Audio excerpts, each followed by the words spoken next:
Coba pikirkan, apa hubungan kamu dengan orang-orang di sekitar sudah benar-benar sehat? Apa hubungan kamu sama pacar, teman, keluarga, bahkan diri sendiri sudah bikin kamu jadi versi terbaik diri kamu? Atau malah sebaliknya, banyak dari kita tanpa sadar terjebak dalam pola hubungan yang salah. Kita jadi stres, kehilangan motivasi, bahkan merasa hidup ini nggak ada gunanya. Masalahnya, bukan hanya hubungan dengan orang lain yang jadi rusak, tapi juga hubungan kamu dengan diri sendiri.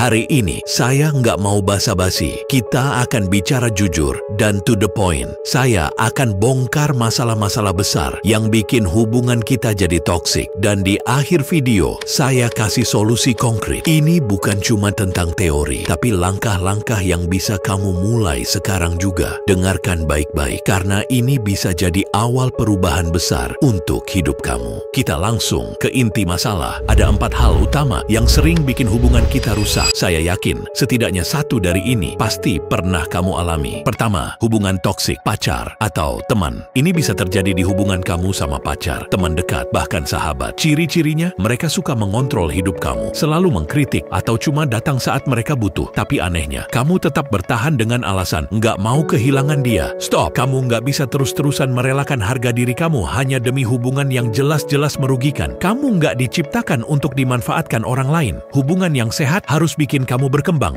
bukan malah terpuruk. Kedua, tekanan keluarga. Ini sering banget dialami anak muda. Keluarga kita kadang punya ekspektasi yang nggak realistis. Misalnya, harus cepat sukses, harus menikah di usia tertentu, harus bekerja sesuai pilihan mereka. Mungkin niat mereka baik, tapi kenyataannya, tekanan seperti ini justru bikin kamu stres. Kamu mulai merasa nggak cukup baik karena nggak bisa memenuhi harapan mereka. Dan lama-lama, kamu kehilangan kepercayaan diri. 3. Media sosial dan perbandingan diri. Ini masalah modern. Kita semua pasti pernah scroll Instagram atau TikTok, lihat orang lain yang kelihatannya hidupnya sempurna. Mereka punya pasangan yang perhatian, teman-teman yang seru, atau gaya hidup yang mewah. Kita mulai membandingkan hidup kita sama mereka. Kenapa hubungan saya nggak seharmonis itu? Kenapa saya nggak sekaya itu? Padahal, apa yang kamu lihat di media sosial itu cuma potongan kecil dari hidup mereka. Bukan kenyataan, tapi efeknya kamu jadi lupa bersyukur dan hubungan kamu di dunia nyata malah rusak. Keempat, kehilangan hubungan dengan diri sendiri. Ini masalah yang paling sering diabaikan. Hubungan kamu dengan diri sendiri. Kita terlalu sibuk memikirkan orang lain, memenuhi ekspektasi orang lain, sampai lupa sama diri sendiri. Kamu mulai menyalahkan diri sendiri karena nggak sesuai standar orang lain.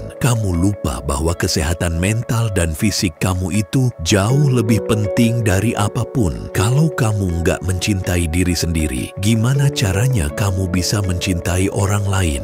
Sekarang kita masuk ke solusi. Ini langkah-langkah yang harus kamu ambil kalau kamu benar-benar ingin hidup yang lebih sehat, lebih bahagia. Pertama, tetapkan batasan. Ini berlaku untuk semua jenis hubungan, baik pacar, teman, atau keluarga. Kalau ada orang yang suka merendahkan kamu, memanfaatkan kamu, atau mengontrol hidup kamu, kamu harus berani bilang, cukup. Batasan itu tanda bahwa kamu menghormati diri sendiri. Dan kalau ada orang yang nggak bisa menerima itu, mungkin mereka memang nggak pantas ada di hidup kamu. 2. Komunikasi yang jelas, terutama kalau ini tentang keluarga. Jangan diam saja kalau kamu merasa ditekan. Beranikan diri untuk bicara. Jelaskan apa yang kamu inginkan dan kenapa itu penting buat kamu. Memang nggak mudah, apalagi kalau mereka keras kepala. Tapi kalau kamu nggak mulai bicara, mereka nggak akan pernah tahu apa yang kamu rasakan. Ketiga, jauhi perbandingan di media sosial. Media sosial itu nggak real. Fokus sama diri kamu sendiri, sama perjalanan kamu sendiri. Kalau kamu merasa terlalu banyak waktu habis buat scroll, matikan notifikasi. Gunakan waktu itu untuk sesuatu yang lebih berguna. Dan yang terakhir, ini yang paling penting. Cintai diri kamu sendiri. Jangan terus-terusan menyalahkan diri kamu atas hal-hal yang nggak kamu kontrol. Luangkan waktu untuk merawat diri. Lakukan hal-hal yang bikin kamu bahagia dan belajar menerima kekurangan kamu. Kesimpulannya sederhana. Hubungan yang sehat dimulai dari diri kita sendiri. Jangan habiskan waktu waktu untuk orang-orang yang merugikan. Jangan biarkan tekanan hidup menghancurkan kamu. Dan jangan lupa untuk selalu mencintai diri sendiri. Ingat, kamu berharga dan kamu pantas mendapat yang terbaik. Baik itu dalam hubungan pribadi, pekerjaan, atau kehidupan secara keseluruhan. Saya tahu, mungkin beberapa dari kamu merasa susah untuk memulai. Tapi percayalah, perubahan besar dimulai dari satu langkah kecil. Jangan takut untuk menetapkan batasan. Jangan takut untuk mengatakan tidak pada hal-hal atau orang yang nggak baik untuk kamu. Kuatkan komunikasi dalam hubungan, baik dengan keluarga, teman, maupun pasangan. Setiap hubungan itu punya tantangan, tapi yang terpenting adalah bagaimana kita menyikapinya. Kalau kamu merasa terjebak atau bingung, ingatlah bahwa kamu nggak sendirian. Semua orang pasti pernah merasa begitu, dan itu normal. Tapi yang nggak normal adalah kalau kamu terus-terusan membiarkan diri kamu terjebak di tempat yang nggak sehat, tanpa ada upaya untuk berubah. Saya percaya, kalau kamu bisa mulai dari sekarang untuk merubah pola pikir dan pola hidup, kamu akan melihat perbedaan besar dalam hidupmu. Jadi, mulai sekarang, lakukan langkah-langkah yang sudah saya sebutkan tadi. Jangan biarkan masa lalu atau kesalahan yang pernah kamu buat menghentikan langkah kamu menuju hubungan yang lebih sehat dan hidup yang lebih bahagia. Kamu bisa melakukannya, dan saya yakin kamu pasti bisa. Semua perubahan besar dimulai dari satu langkah kecil, dan langkah itu harus kamu ambil sekarang. Jangan tunda.